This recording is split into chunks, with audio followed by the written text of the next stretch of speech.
Halo teman-teman, selamat datang di Value Stock. Hari ini saya akan bahas analisa fundamental saham ADMF kuartal keempat tahun 2023. Oke, ini disclaimer-nya. Yang pertama, ini merupakan sharing analisa fundamental, bukan ajakan beli jual ataupun hold suatu saham, dan keputusan investasi ada di tangan teman-teman selaku investor. Yang ketiga, dari analisa fundamental ini bisa dijadikan referensi untuk analisa saham-saham yang teman-teman miliki. Oke, pertama-tama kita masuk ke analisa bisnis dari saham ADMF ini. Yang pertama, dari sektor usaha atau sektor BI-nya masuk ke dalam finansial, dan produk atau service yang diberikan oleh ADMF adalah di pembiayaan atau financing. Terus untuk analisa marketnya, saya tidak menggunakan produk ataupun service dari ADMF. Terus untuk teman-teman yang menggunakan, menurut saya cukup dibutuhkan sehari-hari, dan untuk mengaksesnya cukup gampang, dan mereka memiliki kompetitor, tidak memiliki ekonomi muat. Terus untuk segmen marketnya untuk di Indonesia dan menguasai berapa persen market secara data itu tidak ada. Dan saham ini saya kategorikan sebagai saham dividen. Terus untuk analisa GCG dimiliki oleh BDMN ya, atau Bank Danamon. Terus untuk pengalaman dari direksinya lebih dari 10 tahun, tidak memiliki kasus hukum, tidak melakukan buyback saham, dan saham mayoritasnya dikuasai oleh mereka sebesar 92,07%. Terus kita lihat dari segi pendapatannya. Untuk pendapatannya teman-teman bisa lihat bahwa dari 2020 sampai 2022 mengalami penurunan sedikit ya. Dan di 2023 ini mengalami kenaikan yang cukup lumayan, yaitu di 14%. Terus untuk dari segi net profitnya konsisten mengalami kenaikan dari tahun ke tahun ya. Padahal teman-teman lihat bahwa dari revenue-nya mengalami penurunan, tetapi dari laba bersihnya mengalami kenaikan yang lebih baik ya.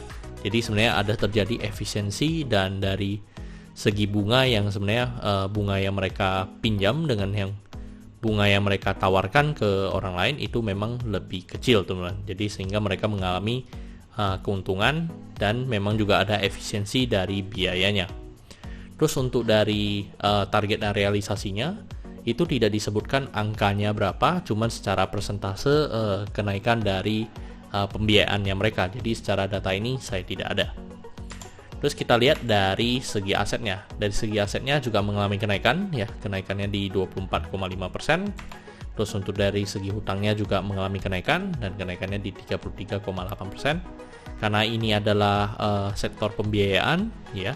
Jadi atau istilah financing, memang hutang menjadi kunci poinnya mereka ya. Yaitu memang hutangnya akan mengalami kenaikan, karena dengan mereka menambah hutang, mereka bisa melakukan pinjaman kepada atau dikreditkan kepada nasabahnya. Terus untuk dari segi modalnya mengalami kenaikan, dan kenaikannya 10,8%. Terus kita lihat dari rasio keuangannya. Yang pertama dari net profit margin. Untuk net profit margin cukup bagus ya, di 20,45%. PER sekarang di 6,15. Terus untuk PBV-nya 1,08, DER-nya di 179%, ROE-nya 17%, ROA-nya 6%, dan ada dividen. Terus untuk secara cash flow, operating sama investingnya negatif, dan financingnya positif karena mereka mendapat pinjaman ya teman-teman. Terus untuk catatan di annual reportnya mereka menjelaskan bahwa mereka akan membagikan kebijakan dividen payout ratio-nya itu sekitar 20%. Walaupun realitinya kalau kita belajar dari historinya ADMF ini, rata-rata pembagian DPR rasionya itu adalah di sekitar 50%. Terus untuk CAR-nya ada di 45%, MPL-nya di 0,49, dan LDR-nya di 89,16%.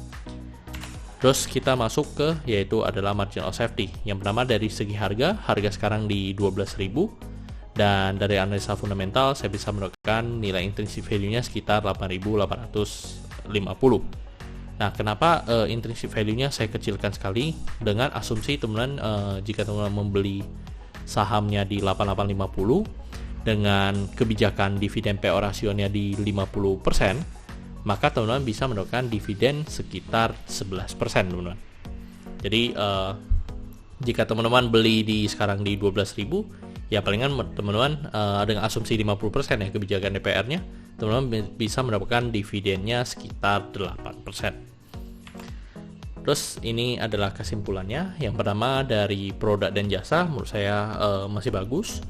GCG-nya berpengalaman, revenue dan net profit-nya bagus, asetnya cukup produktif, hutang berbunga rendah menurut saya itu tidak applicable. Malahan di sektor ini hutangnya makin tinggi sehingga mereka bisa mensalurkan lebih banyak kredit ke orang lain. Terus untuk ROE-nya lebih dari 7%, margin of safety-nya tidak positif ya, karena saya asumsi dengan dividen di atas 10%. Untuk dividennya lebih dari 7%, yes teman-teman. Jika teman-teman beli di harga sekarang sebenarnya udah di atas 7%.